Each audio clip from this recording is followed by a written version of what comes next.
Hello，你好嘛？我係阿貝，好耐未試過咧，冬天嚟北海道啦，睇下係超靚嘅白色世界啊！咁而家咧我就即將出發前往 F Village。F Village 咧係一個好新，開咗唔夠3年嘅大型綜合觀光設施，裏邊咧好多嘢玩，好多嘢食，仲包含一個咧大型棒球場同埋特色住宿添。而且距離咧新千歲機場同埋札幌站咧都非常之近，搭車過去咧係好方便噶。咁依家就跟我一齊由呢個 JR 札幌站出發啦 ，Go！F Village 位於北海道北廣島市，最近 F Village 嘅車站呢係北廣島站，就係位於札幌站同埋新千歲機場站嘅中間。由 JR 札幌站坐千歲線，只需要15分鐘左右就會到達。咁到咗北廣島站去西口呢一個1號位置，就會見到去 F Village 嘅接駁巴士站啦。咁每30分鐘呢就有一班接駁車，非常之方便噶，搭5分鐘呢就會到達。到咗啦！我身後邊就係 F Village 嘅重點設施 ESCONFIELD HOKKAIDO 棒球場，即係日本職業棒球隊北海道日本火腿鬥士隊嘅最新主場啦。冇關注開日本棒球嘅朋友咧，可能對球隊咧就唔係好熟悉，但係大谷翔平咧，相信係人都識啦。話你聽，佢嘅職棒生涯就係由呢一隊球隊開始噶啦。而北海道日本火腿鬥士隊咧，亦都曾經喺2006年同埋2016年兩度奪得日本第一嘅總冠軍，所以咧真係好厲害噶。咁 F Village 呢度咧，除咗有棒球場之外，仲兼具住宿、美食、溫泉、購物、玩樂等多種配套設施咧，超級豐富。依家首先同大家去體驗一下呢度冬季限定嘅 Snow Park 先。咁我哋一落接駁巴士咧，就會到達棒球場 Coca-Cola Gate 嘅入口。然後一入到去咧，就會見到 Snow Park 嘅接待處。Snow Park 呢度咧有得滑雪，提供滑雪板、雪鞋、雪褸、雪褲嘅租借，咁全部都係運動品牌 Salomon 嘅裝備嚟噶。不過滑雪場嘅規模咧就唔算好大，滑雪高手嚟到咧一定會意猶未盡。但係相反，滑雪新手嚟到咧就會覺得係天堂啊，因為咧呢度提供咗好多唔需要識滑雪都可以玩到嘅雪中玩意俾大家。咁 Snow Park 嘅套票價錢如下，我覺得咧非常抵玩啊！5000 yen就可以體驗到5項活動啦。當中首選推介呢一個大人細路可以一齊玩嘅雪地越野車體驗。睇下揸住越野車奔馳喺雪中賽道咧係幾咁正。雖然我嘅駕駛技術欠奉，但我都覺得非常之好玩啊！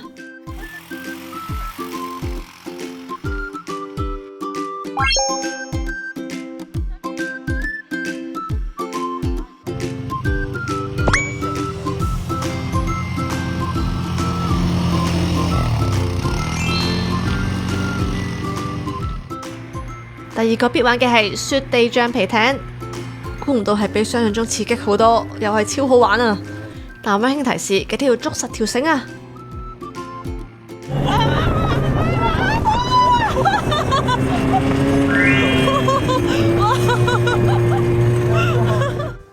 而數到全場最刺激嘅玩意，相信就係佢啦！而家挑戰一樣咧，好似好好玩，但係又好似好恐怖嘅一個活動啊！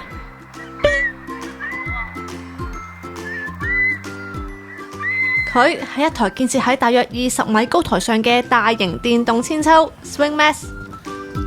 好緊張啊！嗱，放鬆，玩韆鞦啫，玩韆鞦啫，好多大不了嘅。哇！太高啦喎！ 3, 2, 1, ready? 啊，係。3, 2, 1, go！ 哇！哦 ，OK， 哇！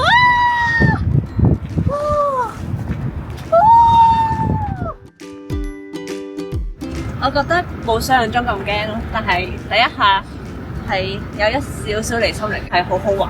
而家我腦有4個字啦，就係意猶未盡啦。3, 2, 1, go！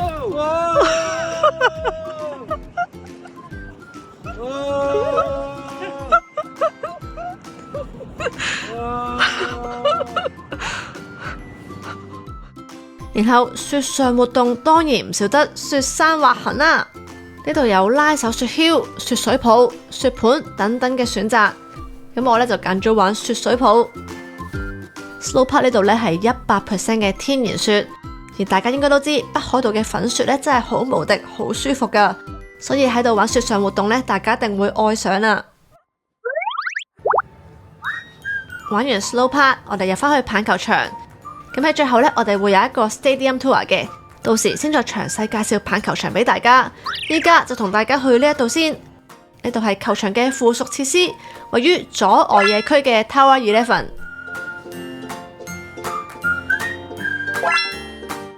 點解呢度叫做 Tower 11呢？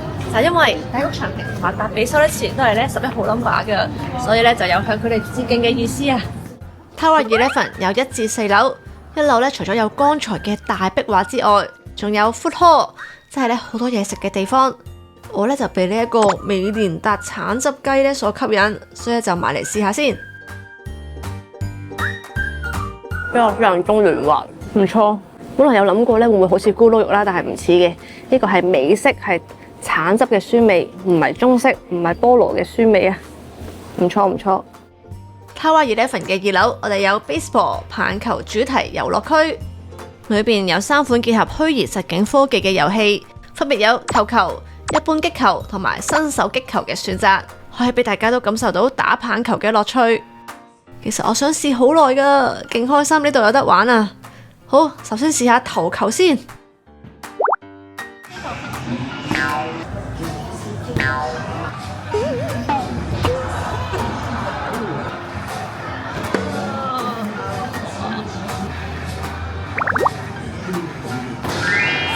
哇 perfect 喎！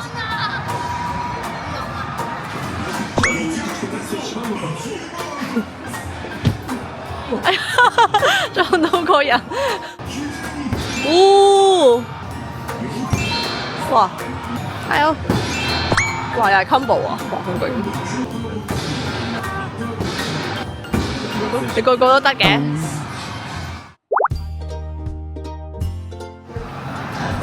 我又戴2頂帽啦。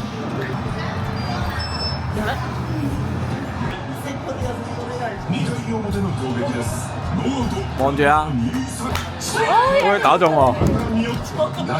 打中，唔使太大力。哇，打中喎！又打中，咁勁！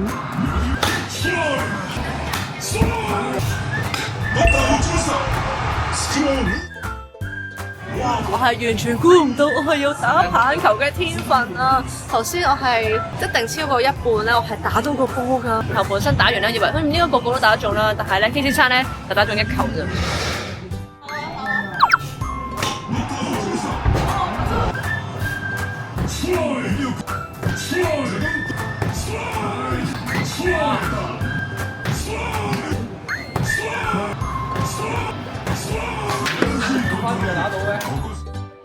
呢個故事更加清晰，令我明白每個人嘅天分之處都唔同啊！有啲嘢咧做唔叻咧係唔需要灰心噶，因為可能下一個範疇你會做得好好噶。玩完 Tower 11嘅2樓，我哋上去3樓。3樓勁啦，竟然係一個溫泉桑拿區，仲係全世界第一個球場裏邊擁有溫泉桑拿嘅地方啊！咁我哋有拍攝許可啦，就嚟到呢個女湯嘅位置，睇下就一邊浸溫泉，一邊咧望到呢個棒球場嘅景色㗎，非常之靚啊！咁咧除咗男女湯各自之外咧，隔離咧仲有一個咧可以男女着住泳衣一齊浸溫泉嘅位置㗎。但可惜咧而家就維修緊啦，如果唔係咧，我哋就可以一齊過去浸啦。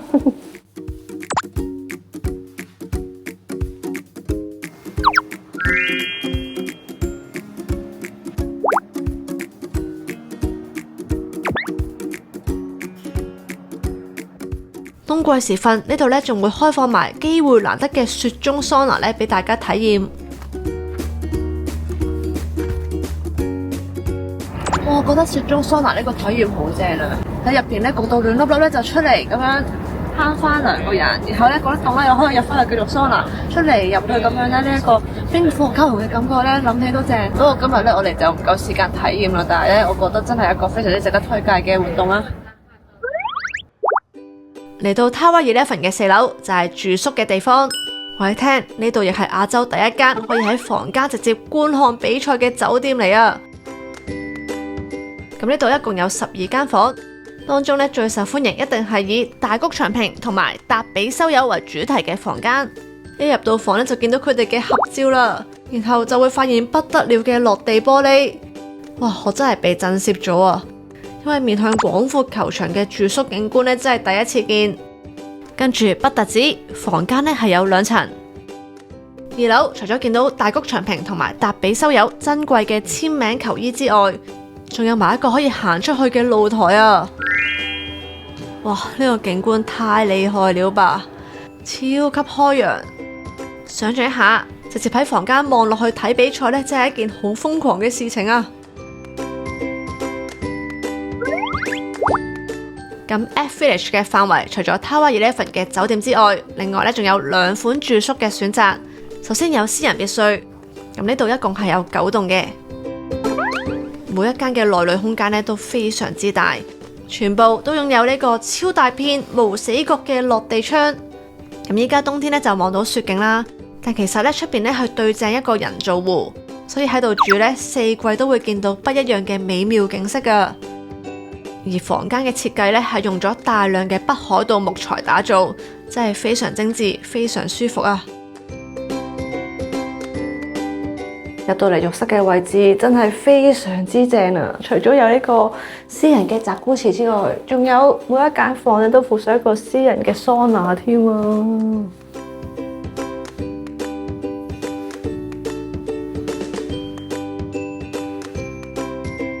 咁 F Village 嘅最後一個住宿類別就係豪華露營區，咁一共有8棟，每一棟都會有專屬嘅露台可以俾大家夜晚 BBQ 同埋坐出嚟睇星星添啊！如果你唔怕凍嘅話，呢一間最多可以住到6個人。裝修設計方面都係用上大量嘅木材，感覺好溫暖。內裏設施一應俱全，煮食用餐位置非常之大啊！可以望住雪景咁樣煮嘢食，正啊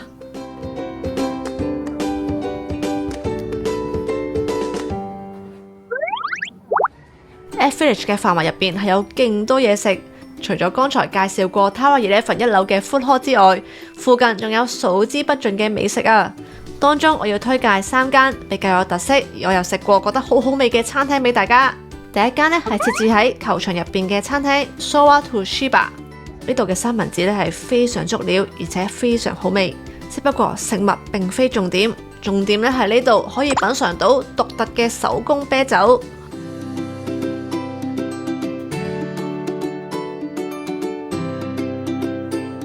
而且餐廳2樓仲設有露天座位，空間感十足，非常開揚，可以一邊睇球賽一邊飲啤酒，勁有 feel 啊！呢個包超好味，勁多呢個肥牛再配合埋芝士勁正。呢間餐廳嘅重點係佢哋嘅手工啤啊！我哋嗌咗佢哋嘅人氣 No.1 啦，同埋呢一杯就係同台灣酒廠 Crossover 嘅啤酒嚟嘅，係有烏龍嘅成分噶。我頭先試過2杯都非常之好飲啊，真係飲到陣陣嘅烏龍茶味道嘅，但係有一杯啤酒嚟嘅喎，好好飲。第二間推介餐廳就係喺棒球場出邊嘅呢個位置。叫做 Truffle Bakery， 係一間嚟自東京超有名、超人氣結合烘焙同餐廳嘅店鋪啊！有賽事嘅日子呢度係大排長龍噶，而且呢度亦都係日本唯一有麵包放題選擇嘅分店啊！放題價錢係非常抵食，食2至3個就會回本。但由於我哋今日好晏先嚟到，就過咗可以放題嘅時間，所以只能夠單點咁樣買嚟食。聽講呢間麵包店連木村拓哉都好中意食啊，尤其是佢哋嘅招牌呢個白松露鹽牛油麵包，咁大家就即刻試下先啦。哇，有啲料到，好好味喎！一咬落去嗰個白松露香味即刻湧出嚟咯。買咗幾個，食完你會明白點解木村拓哉會咁中意食啊！跟住呢個係新登場嘅喎，都係鹽麵包咯，但係就係沖繩鹽。我試下先，好似一個餐包仔咁嘅。哇！呢度啲麵包真係有啲料到，同頭先咁評價差唔多，都係康師平平無奇，但係食落好鬼好味。佢入邊有個窿咯，證明佢係好鬆軟咯，係咪叫做空氣包入邊？好味喎，好摩黐摩黐嘅感覺嘅一個麵包咯。好，跟住呢一個北海道粟米麵包啊，試下先。佢頭先得翻一個嘅啫。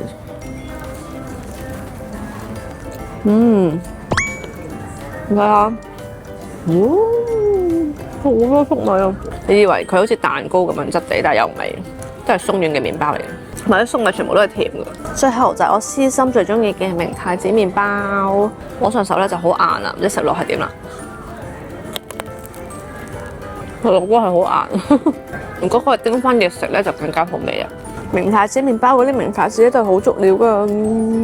總結我嘅第一位咧係白松露鹽嗰個麵包咯。然後我發現咧香港咧其實係有分店噶，咁翻到去咧我就可以繼續食到啦，正啊！跟住咧我哋過去呢一座建築物 Sunny Terrace， 呢度裏邊咧有幾間餐廳，當中我想推介俾大家嘅係呢一間鹹太郎。咁鹹太郎咧係嚟自北海道函館嘅回轉壽司店啦，就係主打平價又新鮮嘅回轉壽司。咁啱咧，我就已經率先咧試咗佢哋嘅吞拿魚三食同埋早口魚三食啦，覺得真係非常好味，非常之新鮮啊，係好值得推介嘅。咁呢度一樣係可以用 iPad 落單啦，而且咧係可以選擇繁體中文嘅。最中意就係佢呢啲三食系列啦，非常之多選擇啦。另外咧，佢仲可以咧揀有冇 wasabi 啦，同埋中意呢個可以揀小飯嘅選擇添啊，啱晒我啊！喺呢度咧，仲好難得咁樣食到蝶魚三食，即係咧大家熟悉嘅左口魚啊 ！Oh my god， 魚油豐富，口感咧又夠爽脆，實在太美味啦！嚟到北海道，當然要試埋海膽壽司啦，睇下佢嘅質素係如何先。食咗一啖，係甜嘅，唔苦嘅，唔腥嘅，係好味噶。第一次食鹹太郎咧，真係令我好驚喜，全部咧都高質又新鮮，又再一次證明北海道嘅海鮮真係特別好味噶。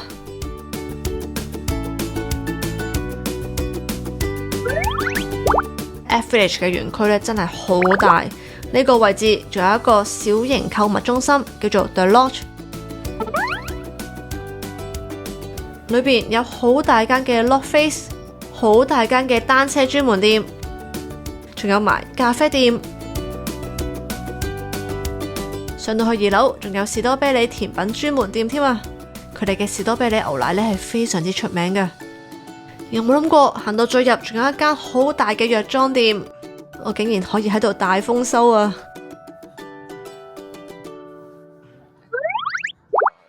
好啦，到最後重點環節就係參加棒球場嘅 Stadium Tour。咁 Stadium Tour 咧有分 Premium Tour 同埋 Basic Tour 兩種，最大分別就係 Premium Tour 咧可以進入到神秘嘅球員休息區啊。咁一般喺冇球賽嘅日子咧，球場都會開放咧俾大家報名，而且咧每日嘅場次咧都好多。預約網址我會放翻喺 Info Box 嗰度俾大家。值得一提嘅係 Stadium Tour 嘅導賞員都係北海道日本火腿鬥士隊嘅啦啦隊 Fighters Girls 成員嚟噶。佢哋會着住靚靚嘅制服同大家進行導賞，真係賞心悅目啊！Welcome to Escofield 北海道 Stadium Tour. I'm Shiori Suzuki, a member of Fighters Girl, and you are tour guide. Thank you. So let's get started on the Stadium Tour. Tour 一開始，鈴木小姐咧就帶我哋嚟到本裏正後方嘅 VIP 座位區。こちらの黒いお座席がすべてダイヤモンドクラブシートと呼ばれる年間シートでございます。呢度係全場咧最高級嘅座位啊，年費係要俾大約100萬yen以上咧先坐到噶。依家機會好難得啊！而家坐緊啲最貴嘅 VIP 位啊，第一行啊。雖然導賞期間咧主要都係講日文，大家可能會聽唔明，但我覺得參加得 Stadium Tour都係想感受球場裏邊嘅一切，見識咧平時去唔到嘅地方，所以對我嚟講咧唔係好聽得明咧都唔緊要。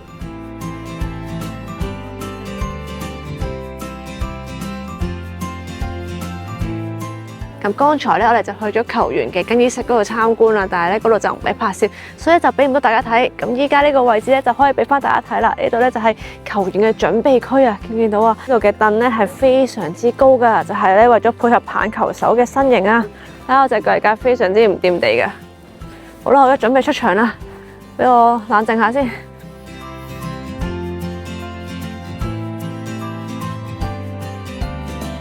而 tour 嘅重頭戲之一，當然就係進入球場啦，真係好難得咧可以入到去球場裏邊。不過由於咧草地咧係非常之珍貴，就唔可以踩入去。我哋咧最多咧只可以企喺外圍裏邊嘅紅土區，但已經咧令我覺得好興奮啊！而其實 ESCONFIELD HOKKAIDO 棒球場呢度係一個好厲害嘅建築嚟噶，佢係日本第一座開蓋式屋頂嘅天然草坯球場嚟噶。意思咧即係佢嘅屋頂咧係可以進行開關。就好似咁樣，天氣好嘅時候咧，就會打開屋頂；冬天或者落雨嘅時候咧，個屋頂咧就會閂翻埋。連同埋南邊呢一片玻璃幕牆建築，全部都係為咗加強採光，好好咁樣維護球場天然草坯所花心思嘅建築設計嚟噶。ありがとうございます。記得你 FVillage， 耶！臨走之前，我哋去埋紀念品商店睇下。哇！呢間商店超大間啊，仲有2層添。不得不說，日本嘅 design 咧真係永遠都好鬼靚。就算我唔係棒球隊 fans 咧，都會俾呢啲可愛商品咧吸引住啊。而最後咧，我真係有收穫噶，就係買咗一開始咧手工啤酒餐廳出嘅呢一 set 罐裝啤酒啊。因為 Kit 先生咧非常中意，覺得非常之好飲啊。總結，我真心覺得 FVillage 度咧真係好適合嚟北海道旅行嘅時候安排1日嘅時間過嚟啊！因為交通方便，又有勁多活動可以玩，而且仲有非常多餐廳食肆嘅選擇。而我咧仲有一個點咧係好中意嘅，就係冇賽事嘅時候，部分觀眾席係可以俾大家自由入去坐。你知唔知望住棒球場呢邊超廣闊視野景觀，再聞住天然草坯草青味嘅感覺係幾咁令人放鬆啊！另外 FVillage 每個季節咧，其實都會規劃唔同嘅活動。非賽事嘅日子咧，唔會話好多人，所以咧真係好適合過嚟觀光度假。有 budget 嘅話咧，過嚟住翻一晚咧就更加之正啦。好啦，咁希望大家咧都中意我今次嘅分享啦。依家咧我又係時候要翻香港啦，好唔捨得啊！咁我哋就下個旅程下條片再見啦，拜拜。